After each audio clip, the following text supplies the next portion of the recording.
দর্শক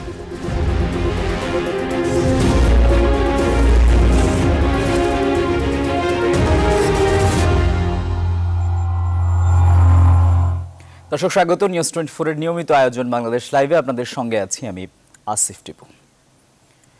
সারা দেশে প্রায় 23,000 শিক্ষা প্রতিষ্ঠানে স্কুল ক্যাবিনেট নির্বাচনে ভোট গ্রহণ চলছে। এই নির্বাচনের উদ্দেশ্য কি, কিভাবে এই নির্বাচন পরিচালনা করা হচ্ছে, এসব বিষয়ে বিস্তারিত জানাতে রাজশাহী থেকে যুক্ত হচ্ছেন সহকর্মী কাজী শাহেদ। শাহেদ, আশা করছি শুনতে পাচ্ছেন। ব্যতিক্রমী এই নির্বাচন নিয়ে কি তথ্য আছে আপনার কাছে?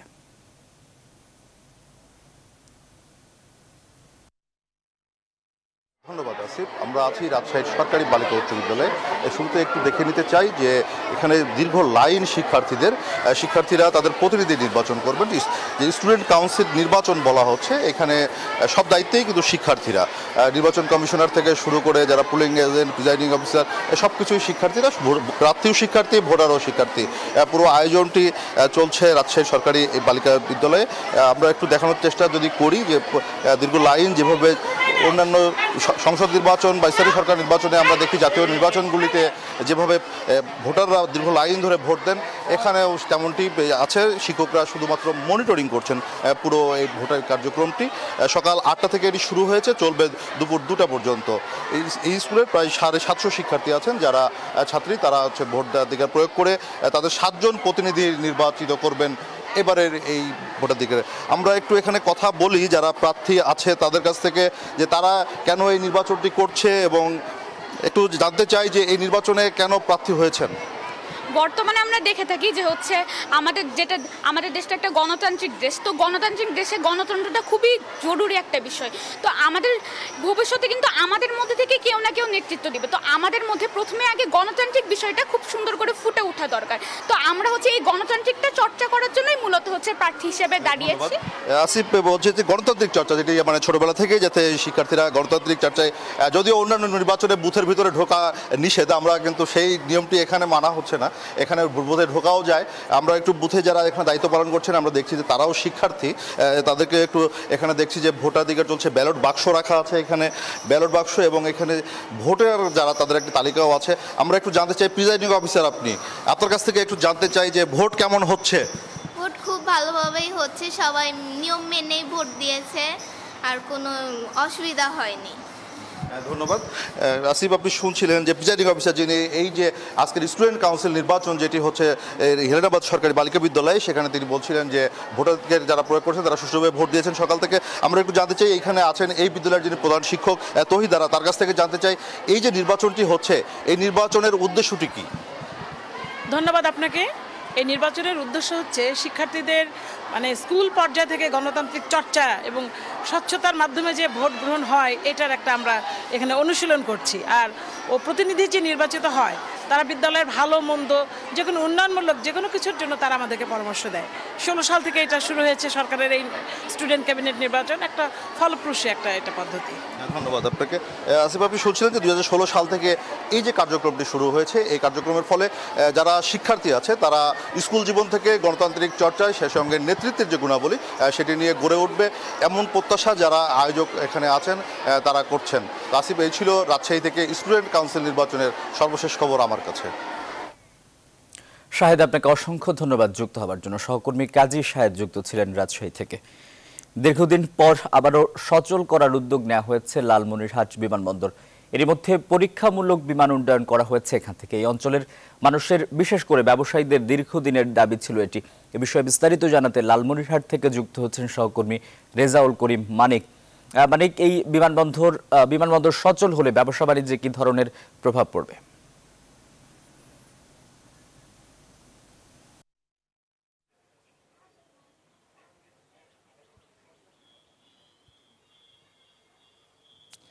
আসিফ, আপনাকে শুভ সকাল। আসলে আপনি যেমনটি বলছিলেন যে দীর্ঘদিনেই ধরেই পরিত্যক্ত রয়েছে লালমনিরহাটের বিমানবন্দরটি। একটি বিষয় আপনাকে জানিয়ে রাখি যে লালমনিরহাট বিমানবন্দর 1931 সালে 1166 হেক্টর জমির উপরে মানে এই ব্রিটিশ সরকার এই বিমান ঘাঁটি তৈরি করেন, এবং পরবর্তীতে 1945 সালে দ্বিতীয় বিশ্বযুদ্ধের পর এই বিমানবন্দরটি আপনার বন্ধ হয়ে যায়।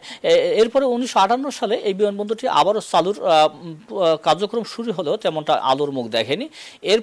এরপরে আরেকটি বিষয় বলে রাখি, 1983 সালে বাংলাদেশ বিমান বাহিনী এই বিমানবন্দরটিকে একটি কৃষি খামার প্রকল্প হিসাবে ঘোষণা করেন। এরপর থেকেই পরিত্যক্ত অবস্থায় পড়ে আছে এই বিমানবন্দরটি। কিন্তু স্বাধীনতার পরে এই প্রথম গত দুদিন থেকে লালমনিরহাটের বিমানবন্দরে বিমান উড্ডয়ন এবং অবতরণের কাজ চলছে। এবং একটি বিষয় আপনার মাধ্যমে দর্শকদেরকে জানিয়ে দেই যে এই বিমানবন্দরটি চালুর সম্ভবতা যাচাইয়ের জন্য গতকাল বিমান বাহিনী প্রধান লালমনিরহাটে এসেছিলেন। উনি এখানকার জেলা প্রশাসক, ব্যবসায়ী এবং সুশীল সমাজের প্রতিনিধিদের সাথে একটি মিটিংও করেছেন। আসলে এই বিমানবন্দরটি চালু হলে লালমনিরহাট শুধু না, উত্তরাঞ্চলে কি কি বিপ্লব, অর্থনৈতিক বিপ্লব ঘটতে পারে এটি জানার জন্য আজকে নিউজ 24 স্বাগত জানিয়েছি লালমনিরহাট চেম্বার অফ কমার্সের সিনিয়র সহসভাপতি কাজী তপন। কাজী তপন, আপনাকে আপনার নিউজ 24 স্বাগত। আপনার কাছে জানতে চাইবো যে লালমনিরহাট বিমানবন্দরটি চালু হলে কি কি সুবিধা ব্যবসায়ী থেকে শুরু করে সাধারণ মানুষ পেতে পারে? নিউজ 24-কে ধন্যবাদ জানাচ্ছি। নিউজ 24-এর সাথে সমস্ত পর্যায়ের সদস্যবৃন্দকে ধন্যবাদ জানাচ্ছি। আসলে আপনারা ইতিমধ্যে অবগত হয়েছেন যে আমাদের এই বিমানবন্দরটি 1166 একর জায়গার মধ্যে অবস্থিত। এই বিমানবন্দরটি চালু হলে এই অঞ্চলের লালমনিরহাট, কুড়িগ্রাম, রংপুর সহ এই অঞ্চলের ব্যবসা বাণিজ্যে ব্যাপক বিপ্লব সংঘটিত হবে। পাশাপাশি আমাদের এই বিমানবন্দরটি চালু হলে নেপাল, ভুটান, ভারতের 13টি অঙ্গরাজ্য সহ আমাদের যে স্থলবন্দরটি রয়েছে লালমনিরহাট জেলায়, বুড়িমারি স্থলবন্দর, আপনার সোনারহাট স্থলবন্দর, এই অঞ্চলেও ব্যাপক বিনিয়োগের সম্ভাবনা রয়েছে। এবং ব্যবসা বাণিজ্য সম্প্রসারণ ক্ষেত্রে ব্যবসায়ী সমাজ অনেক বেশি বিনিয়োগে উৎসাহিত বোধ করবে। এবং এই অঞ্চলে আমরা বিশ্বাস করি যে অর্থনীতিতে একটি ব্যাপক বিপ্লব হওয়ার সম্ভাবনা রয়েছে। এবং এই অঞ্চলে আমাদের দেশের অন্যান্য স্থান থেকে ব্যবসা বাণিজ্য সম্প্রসারণের জন্য অনেক ব্যবসায়ী বিনিয়োগের পরিবেশ পাওয়ার ক্ষেত্রে আরও তারা আশান্বিত হবে।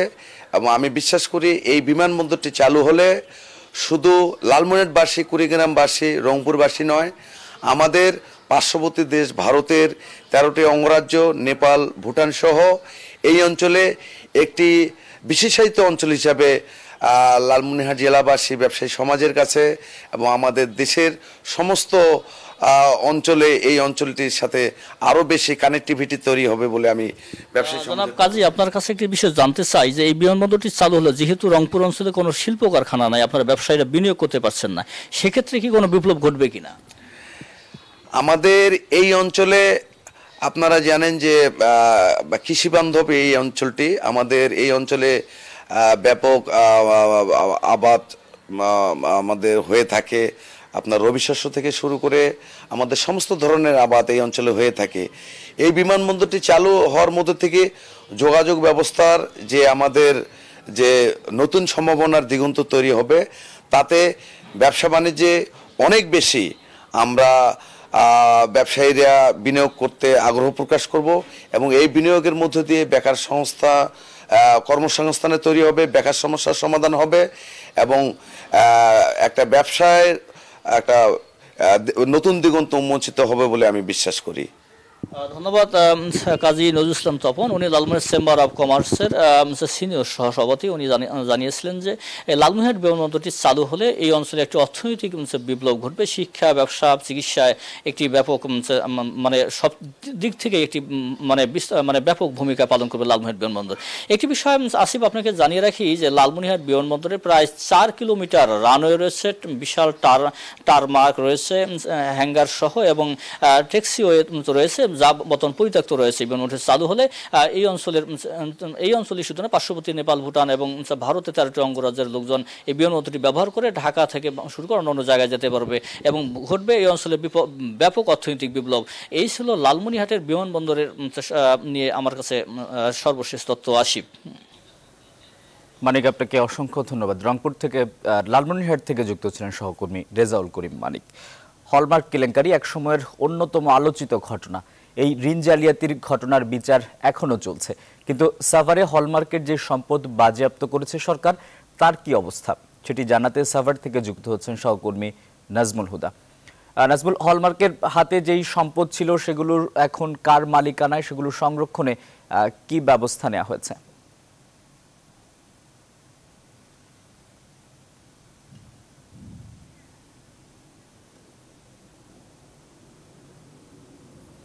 খুবই দুঃখিত, আমরা এই মুহূর্তে ঠিক নাজমুল হুদাকে সংযুক্ত করতে পারছি না। পরবর্তীতে নিশ্চয়ই নাজমুল হুদাকে আবারও সংযুক্ত করার চেষ্টা করব। বাংলাদেশ লাইভে একটা বিরতি নিয়ে ফিরছি।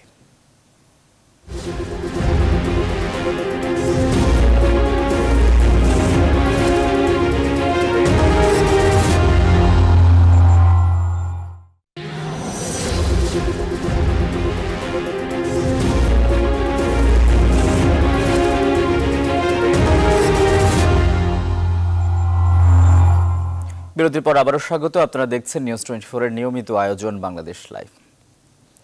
দ্বিতীয় দফা উপজেলা নির্বাচনে আজ চলছে প্রতীক বরাদ্দ। বিস্তারিত জানাতে খুলনা ও ময়মনসিংহ থেকে যুক্ত হচ্ছেন সহকর্মী শামসুজ্জামান শাহিন এবং সৈয়দ নোমান। শুরুতে যাব খুলনায় শাহিনের কাছে। শামসুজ্জামান শাহিনের কাছে। শাহিন, প্রতীক বরাদ্দ নিয়ে কতটা উচ্ছ্বাস দেখছেন?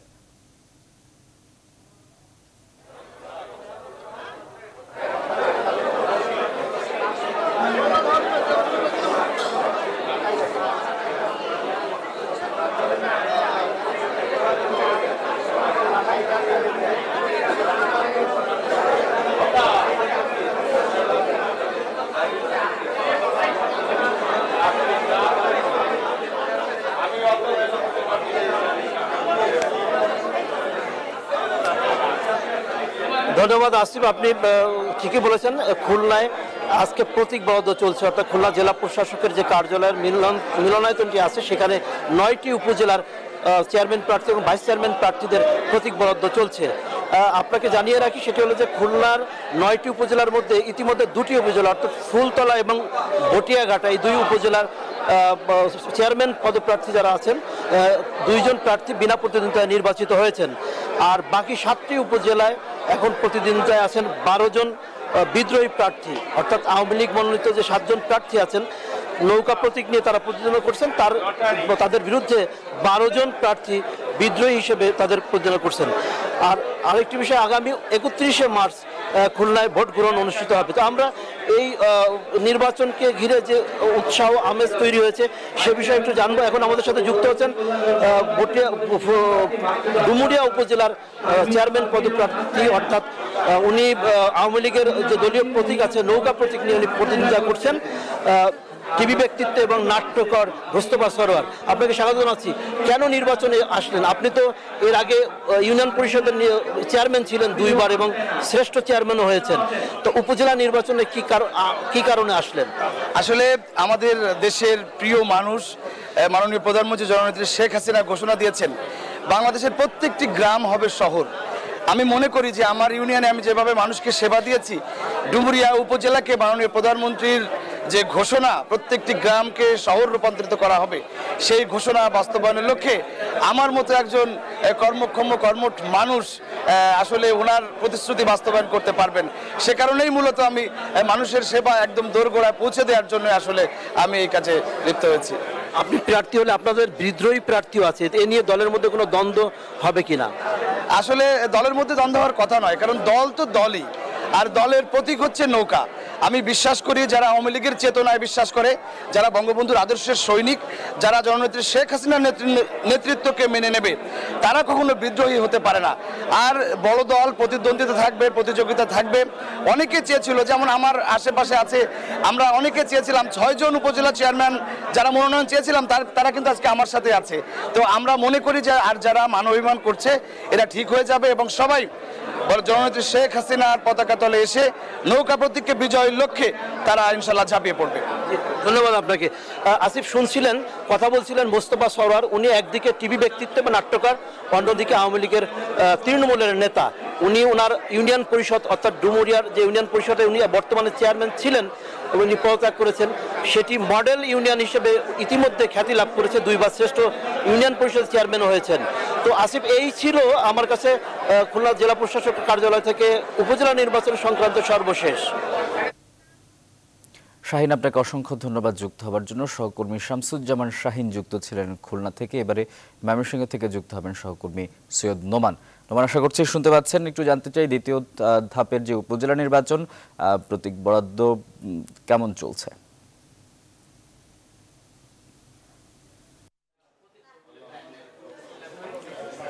ধন্যবাদ আসিফ টিপু। এখন থেকে ঠিক 1 ঘন্টা আগে কিন্তু জেলা প্রশাসন অর্থাৎ যিনি জেলার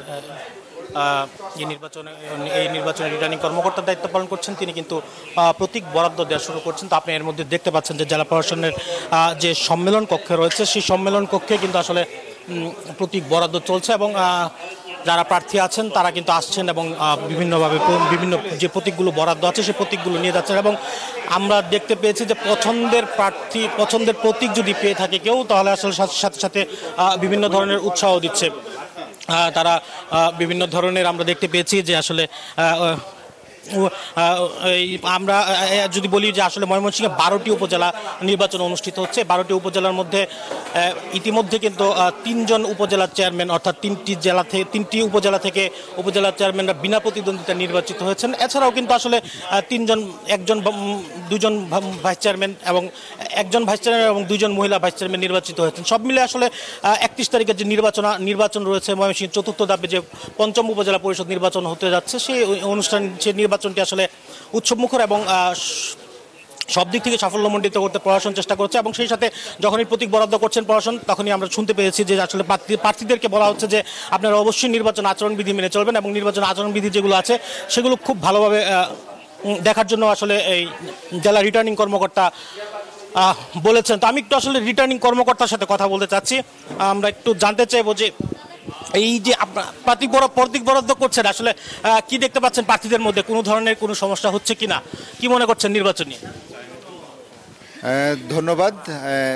উৎসবমুখর পরিবেশে আমাদের এখানে নির্বাচনের কার্যক্রম চলছে। আমাদের প্রার্থীদের ভিতরে ব্যাপক উৎসাহ রয়েছে এবং তারা প্রতীক বরাদ্দ সহ যে কার্যক্রম যেটি রয়েছে সেটি অত্যন্ত উৎসাহ নিয়ে আমাদের প্রার্থীরা অংশগ্রহণ করছেন এবং অনেকেরই একাধিক প্রতীকের ব্যাপারে আগ্রহ থাকাতে আমরা অনেক সময় লটারির করতে হচ্ছে। তো আমরা মনে করছি যে আগামী 31 তারিখে যে নির্বাচনটি হবে, নির্বাচনটি সুষ্ঠু, সুন্দর, নিরপেক্ষ একটি নির্বাচন আমরা জাতিকে উপহার দিতে পারবো। ধন্যবাদ আপনাকে। আসিফ, আপনি শুনছিলেন যে সুষ্ঠু এবং শান্তিপূর্ণ নির্বাচন যে কোনো মূল্যে আসলে তুমি তার করার প্রত্যয় ব্যক্ত করেছেন। তো আসিফ, ময়মনসিংহ জেলা প্রশাসন কার্যালয় থেকে এই ছিল আমার কাছে এখনকার মতো প্রতীক বরাদ্দ বিষয়ে 5ম উপজেলা পরিষদের 4র্থ ধাপের নির্বাচন নিয়ে সর্বশেষ খোঁজখবর। অসংখ্য ধন্যবাদ নোমান। সৈয়দ নোমান যুক্ত ছিলেন ময়মনসিংহ থেকে। এদিকে হলমার্ক কেলেঙ্কারির ঘটনায় সাভারে হলমার্কের যে সম্পদ ছিল সেটি বাজেয়াপ্ত করেছিল সরকার, সেটির এখনকার কি অবস্থা সেটি জানাতে সাভার থেকে যুক্ত হচ্ছেন সহকর্মী নাজমুল হুদা। আশা করছি শুনতে পাচ্ছেন। এই সম্পদ আসলে এখন কে দেখভাল করছে বা সংরক্ষণ করার জন্য আসলে কি ব্যবস্থা নেওয়া হয়েছে?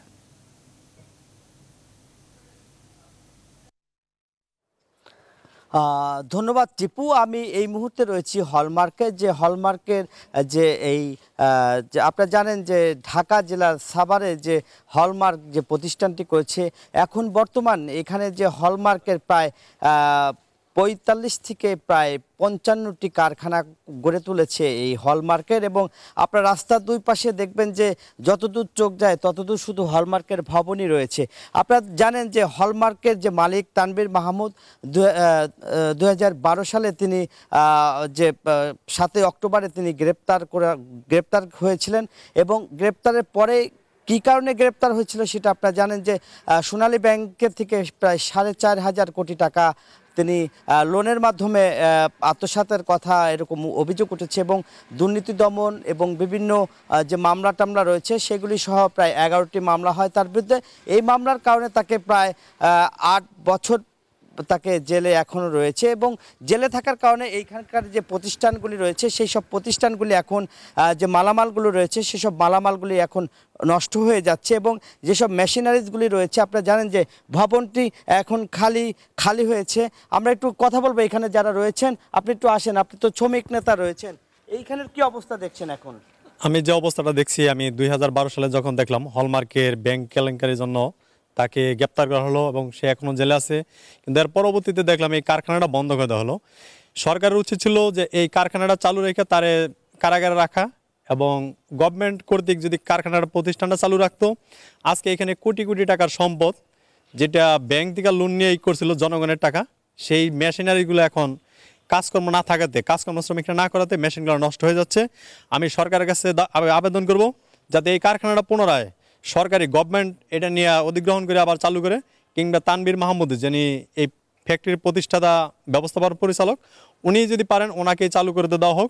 এখানে যদি ফ্যাক্টরিটা চালু হয় এখানে প্রায় 30 থেকে 40 হাজার শ্রমিকের কর্মসংস্থান হবে। যেহেতু আমাদের দেশে অনেক বেকার শ্রমিক এখনও বেকার ঘোরাফেরা করতেছে, যেহেতু একটা একদম কমপ্লিট প্রতিষ্ঠান আবার চালু করলে কিছু সার্ভিস করে কাজটা চালু করলে এই প্রতিষ্ঠানটা চালু হয়ে যাবে। তাই আমি গভর্নমেন্টকে বলবো অনতিবিলম্বে এই কারখানা যাতে চালু করা যায় এবং উনি যেন মুক্তি পায়। আপনারা জানেন যে এই প্রতিষ্ঠানে আসলে এই মুহূর্তে যেটা রয়েছে যে এখানে যারা শ্রমিকরা রয়েছে, মালিকও যারা রয়েছে, তারা বলছে যে এই কারখানা যারা জেলে রয়েছে যে 17 জন, তাদেরকে মুক্তি করে চালু করে এই কারখানা যেন চালু করুক, এইটাই তাদের দাবি। এই ছিল সর্বশেষ আমার কাছে টিপু। অসংখ্য ধন্যবাদ আপনাকে যুক্ত হবার জন্য। দর্শক, সাভার থেকে যুক্ত ছিলেন সহকর্মী নাজমুল হুদা। আর এই ছিল বাংলাদেশ লাইভের আজকের আয়োজন। এতক্ষণ সঙ্গে থাকায় ধন্যবাদ সবাইকে।